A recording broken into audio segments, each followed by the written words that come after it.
আসসালামু আলাইকুম ওয়া রাহমাতুল্লাহি ওয়া বারাকাতুহু। আজ আলোচনা করব হযরত মুহাম্মদ সাল্লাল্লাহু আলাইহি ওয়াসাল্লামের জীবনী নিয়ে। সমস্ত প্রশংসা সেই মহান আল্লাহ তাআলার জন্য, যিনি এই পৃথিবী সৃষ্টি করেছেন, মানুষকে সৃষ্টি করেছেন আর মানুষের হেদায়েতের জন্য যুগে যুগে নবী রাসূল সাল্লাল্লাহু আলাইহি ওয়াসাল্লামদেরকে পাঠিয়েছেন। দুরূদ ও সালাম বর্ষিত হোক সর্বশ্রেষ্ঠ মানব, সর্বশেষ নবী, রাহমাতুল লিল আলামিন হযরত মুহাম্মদ সাল্লাল্লাহু আলাইহি ওয়াসাল্লামের উপর। প্রিয় দর্শক, আজ আমরা এমন একজন মহান ব্যক্তিত্বের জীবনী নিয়ে আলোচনা করব, যিনি শুধু মুসলমানদের নেতা নন, বরং সমগ্র মানব জাতির জন্য রহমত হয়ে পৃথিবীতে এসেছিলেন। তিনি ছিলেন সত্যবাদী, আমানতদার, দয়ালু, ক্ষমাশীল, সাহসী এবং আল্লাহর সবচেয়ে প্রিয় বান্দা। আজকের এই দীর্ঘ আলোচনায় আমরা জানব রাসূল সাল্লাল্লাহু আলাইহি ওয়াসাল্লামের জন্মের পূর্বের পৃথিবীর অবস্থা, তার জন্ম, শৈশব, কৈশোর, ব্যবসায়িক জীবন, বিবাহ, নবুয়ত লাভ, ইসলামের দাওয়াত, মক্কার নির্যাতন, হিজরত, মদিনা রাষ্ট্র প্রতিষ্ঠা, যুদ্ধসমূহ, বিদায়, হজ এবং তার ইন্তেকাল পর্যন্ত প্রতিটি গুরুত্বপূর্ণ ঘটনা। এই ভিডিওটি শেষ পর্যন্ত দেখুন, কারণ এই জীবনী শুধু ইতিহাস নয়, এটি আমাদের জীবনের জন্য শিক্ষা, ঈমান এবং হেদায়েতের উৎস। রাসূল সাল্লাল্লাহু আলাইহি ওয়াসাল্লামের আগমনের পূর্বে পৃথিবীর অবস্থা কেমন ছিল? রাসূল সাল্লাল্লাহু আলাইহি ওয়াসাল্লামের আগমনের পূর্বে পৃথিবীর অবস্থা ছিল খুবই কঠিন। পৃথিবী ছিল অন্ধকারে নিমজ্জিত। আরব সমাজে তখন মূর্তি পূজা চলত, মদ, জুয়া, সুদ ছিল সাধারণ বিষয়। নারীদের কোনো সম্মান ছিল না। কন্যা সন্তান জন্ম নিলে জীবন্ত কবর দেওয়া হতো। শক্তিশালীরা দুর্বলদের উপর অত্যাচার করত। মানুষ আল্লাহকে ভুলে গিয়েছিল। পৃথিবী অপেক্ষা করছিল এমন একজন পথ প্রদর্শকের জন্য, যিনি মানুষকে অন্ধকার থেকে আলোয় নিয়ে আসবেন। ঠিক সেই সময় আল্লাহ তাআলা পৃথিবীতে পাঠালেন তার প্রিয় হাবিবকে। জন্ম এবং বংশ পরিচয়। রাসূল সাল্লাল্লাহু আলাইহি ওয়াসাল্লাম জন্মগ্রহণ করেন 570 খ্রিস্টাব্দে আরবের পবিত্র নগরী মক্কাতে। এই বছরকে বলা হয় আমুল ফিল বা হাতির বছর। তার পিতার নাম ছিল আব্দুল্লাহ, তার নাম ছিল আমিনা, দাদার নাম ছিল আব্দুল মুত্তালিব।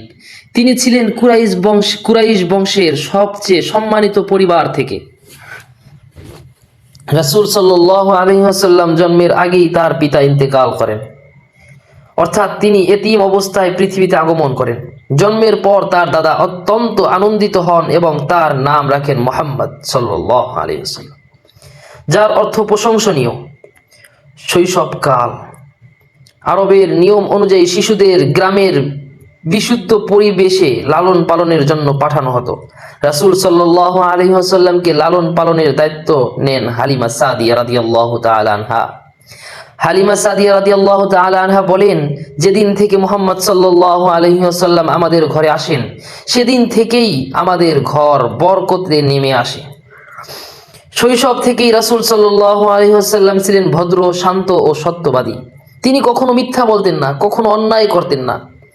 6 বছর বয়সে তার মা আমিনা ইন্তেকাল করেন। এরপর দাদা আব্দুল মুত্তালিব তাকে লালন পালন করেন, কিন্তু 2 বছর পর দাদাও ইন্তেকাল করেন। এরপর তার চাচা আবু তালিব তাকে নিজের সন্তানের মতো লালন পালন করেন। তার কৈশোর ও যুবক জীবন। যুবক বয়সে রাসূল সাল্লাল্লাহু আলাইহি ওয়াসাল্লাম ছাগল চড়াতেন। তিনি বলেছিলেন, আল্লাহ এমন কোন নবী পাঠাননি যিনি ছাগল চড়াননি। এর মাধ্যমে আল্লাহ নবীদের ধৈর্য ও নেতৃত্বের শিক্ষা দিতেন। পরবর্তীতে তিনি ব্যবসা শুরু করেন। তার সত্যতা ও চরিত্র দেখে মানুষ তাকে ডাকত আল আমিন, অর্থাৎ বিশ্বাসী। পুরো মক্কা শহরে তার সত্যতার খ্যাতি ছড়িয়ে পড়ে। খাদিজা রাদিয়াল্লাহু তাআলা আনহু এর সাথে বিবাহ। খাদিজা রাদিয়াল্লাহু তাআলা আনহু ছিলেন ধনী ও সম্মানিত ব্যবসায়ী নারী। তিনি রাসূল সাল্লাল্লাহু আলাইহি ওয়াসাল্লামের সততা দেখে মুগ্ধ হন। পরে তিনি বিবাহের প্রস্তাব পাঠান। তখন রাসূল সাল্লাল্লাহু আলাইহি ওয়াসাল্লামের বয়স ছিল 25 বছর। খাদিজা রাদিয়াল্লাহু তাআলা আনহু এর বয়স ছিল 40 বছর। এই বিবাহ ছিল ভালোবাসা সম্মান ও ত্যাগের অন্যতম উদাহরণ। খাদিজা রাদিয়াল্লাহু তাআলা আনহা ছিলেন রাসূল সাল্লাল্লাহু আলাইহি ওয়াসাল্লামের জীবনের সবচেয়ে বড় সহায়ক। নবুয়ত লাভ। রাসূল সাল্লাল্লাহু আলাইহি ওয়াসাল্লাম প্রায় হেরা গুহায় ধ্যান করতেন। 40 বছর বয়সে একদিন সেখানে আগমন করেন ফেরেশতা জিবরাইল আলাইহিস সালাম। তিনি বলেন, ইকরা, পড়ুন। রাসূল সাল্লাল্লাহু আলাইহি ওয়াসাল্লাম ভীত হয়ে যান। এরপর নাজিল হলো পবিত্র কোরআনের প্রথম আয়াত। এভাবেই শুরু হয় নবুয়ত। রাসূল সাল্লাল্লাহু আলাইহি ওয়াসাল্লাম ভীত অবস্থায় ঘরে ফিরে আসেন। খাদিজা রাদিয়াল্লাহু তাআলা আনহা তাকে সান্ত্বনা দেন। তিনি বলেন, আল্লাহ কখনো আপনাকে অপমান করবে না। ইসলামের গোপন দাওয়াত। প্রথমে রাসূল সাল্লাল্লাহু আলাইহি ওয়াসাল্লাম গোপনে ইসলাম প্রচার শুরু করেন।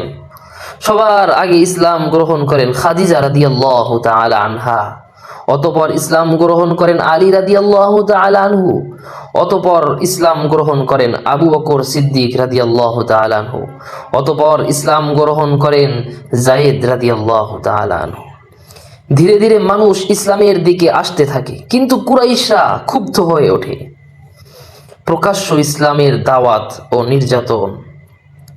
আল্লাহর নির্দেশে রাসূল সাল্লাল্লাহু আলাইহি ওয়াসাল্লাম প্রকাশ্যে ইসলামের দাওয়াত শুরু করেন। তিনি বলেন, লা ইলাহা ইল্লাল্লাহ বলো, সফল হবে। কুরাইশরা ইসলামকে থামানোর জন্য শুরু করে নির্যাতন। মুসলমানদের মারধর করা হতো, গরম বালুর উপর শুয়ে রাখা হতো। বিল্লাল রাদিয়াল্লাহু তাআলা আনহুকে উত্তপ্ত পাথর দিয়ে নির্যাতন করা হতো, কিন্তু তিনি বলতেন, সব সময় বলতে থাকতেন, আহাদ আহাদ। তায়েফের ঘটনা। রাসূল সাল্লাল্লাহু আলাইহি ওয়াসাল্লাম ইসলামের দাওয়াত নিয়ে যান তায়েফে, কিন্তু সেখানে তাকে অত্যন্ত অপমান করা হয়। শিশুদের লেলিয়ে দেওয়া হতো তাকে পাথর মারার জন্য। রক্তে ভিজে যায় তার শরীর।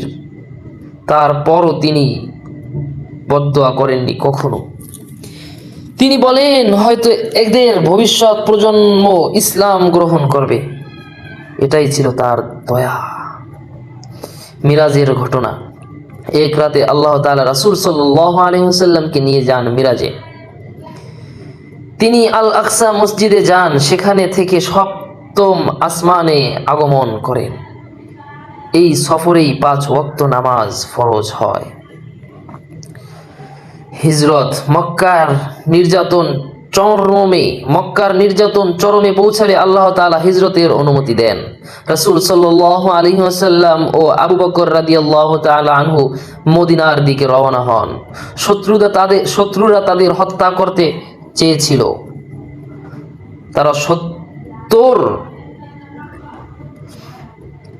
তারা সওর গুহায় আশ্রয় নেন। গুহার মুখে মাকড়সার জাল দেখে শত্রুরা ফিরে যায়। অবশেষে রাসূল সাল্লাল্লাহু আলাইহি ওয়াসাল্লাম মদিনায় পৌঁছান। মানুষ আনন্দে বলে ওঠে, তাল তাল। বারুদ আলাইনা। মদিনা রাষ্ট্র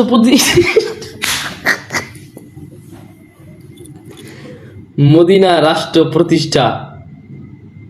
মদিনায় এসে রাসূল সাল্লাল্লাহু আলাইহি ওয়াসাল্লাম প্রথমে মসজিদ নির্মাণ করেন। তারপর মুসলমানদের মধ্যে ভ্রাতৃত্ব স্থাপন করেন। তিনি ইতিহাসের প্রথম ইসলামী রাষ্ট্র প্রতিষ্ঠা করেন। এখানে ছিল ন্যায় বিচার, মানবতা, শান্তি, সহানুভূতি। বদরের যুদ্ধ। ইসলামের প্রথম বড় যুদ্ধ ছিল বদরের যুদ্ধ। মুসলমান ছিল মাত্র 313 জন, কিন্তু শত্রু ছিল প্রায় 1000। আল্লাহ মুসলমানদের বিজয় দান করেন। এই যুদ্ধ প্রমাণ করে সত্য সব সময় বিজয়ী হয়। উহুদের যুদ্ধ। প্রথমে মুসলমানেরা বিজয়ী হচ্ছিল, কিন্তু কিছু সাহসী সাহাবী নির্দেশ অমান্য করার পরিস্থিতি বদলে যায়। রাসূল সাল্লাল্লাহু আলাইহি ওয়াসাল্লাম আহত হন, তার দাঁত মুবারক শহীদ হয়। তারপরও তিনি উম্মতের জন্য দোয়া করেন। খন্দকের যুদ্ধ। শত্রুরা মদিনা আক্রমণ করে রাসূল সাল্লাল্লাহু আলাইহি ওয়াসাল্লামের পরামর্শ নিয়ে শহরের চারপাশে খন্দক খনন করেন। এটি ছিল অসাধারণ কৌশল। অবশেষে শত্রুরা ব্যর্থ হয়। মক্কা বিজয়। দীর্ঘ সংগ্রামের পর রাসূল সাল্লাল্লাহু আলাইহি ওয়াসাল্লাম বিজয়ী হয়ে মক্কায় প্রবেশ করেন, কিন্তু প্রতিশোধ নেননি। তিনি বলেন, আজ তোমাদের জন্য কোনো ভয় নেই। তিনি সবাইকে ক্ষমা করে দেন। এটাই ছিল তার মহান চরিত্র। বিদায়ী হজ। হিজরি 10 সালে রাসূল সাল্লাল্লাহু আলাইহি ওয়াসাল্লাম বিদায়ী হজ পালন করেন। আরাফার ময়দানে তিনি ঐতিহাসিক ভাষণ দেন। তিনি বলেন, মুসলমান মুসলমানের ভাই, নারীদের সাথে উত্তম আচরণ করো, সুদ হারাম, সবাই আদম সন্তানের অংশ। এই ভাষণ ছিল মানবাধিকারের এক মহান ঘোষণা। ইন্তেকাল। বিদায়ী হজের কিছুদিন পর রাসূল সাল্লাল্লাহু আলাইহি ওয়াসাল্লাম অসুস্থ হয়ে পড়েন। তিনি বারবার বলছিলেন, উম্মতি উম্মতি। 63 বছর বয়সে তিনি ইন্তেকাল করেন। পুরা মদিনা কেঁপে ওঠে শোকে। যে মুহাম্মদ সাল্লাল্লাহু আলাইহি ওয়াসাল্লামের ইবাদত করত, সে যেন রাখুক, মুহাম্মদ সাল্লাল্লাহু আলাইহি ওয়াসাল্লাম ইন্তেকাল করেছেন। আর যে আল্লাহর ইবাদত করে, আল্লাহ চিরঞ্জীবী। আমাদের জন্য শিক্ষা। রাসূল সাল্লাল্লাহু আলাইহি ওয়াসাল্লাম আমাদের শিখিয়েছেন সত্যবাদিতা, ধৈর্য, ক্ষমা, ভালোবাসা, মানবতা, আল্লাহর প্রতি আনুগত্য। আজ আমরা যদি তার জীবন অনুসরণ করি, তাহলে পৃথিবীতে শান্তি ফিরে আসবে। প্রিয় দর্শক, রাসূল সাল্লাল্লাহু আলাইহি ওয়াসাল্লামের জীবনী কোনো সাধারণ ইতিহাস নয়। এটি এমন এক আলোচনা যা মানুষের হৃদয়ে পরিবর্তন করে। আসুন আমরা সবাই তার সুন্নাহ অনুসরণ করি, নামাজ কায়েম করি, মিথ্যা ত্যাগ করি, মানুষকে ভালোবাসি। আল্লাহ যেন আমাদের সবাইকে রাসূল সাল্লাল্লাহু আলাইহি ওয়াসাল্লামের আদর্শে জীবন যাপন করার তৌফিক দান করেন। আমিন। আসসালামু আলাইকুম ওয়া রাহমাতুল্লাহি ওয়া বারাকাতুহু।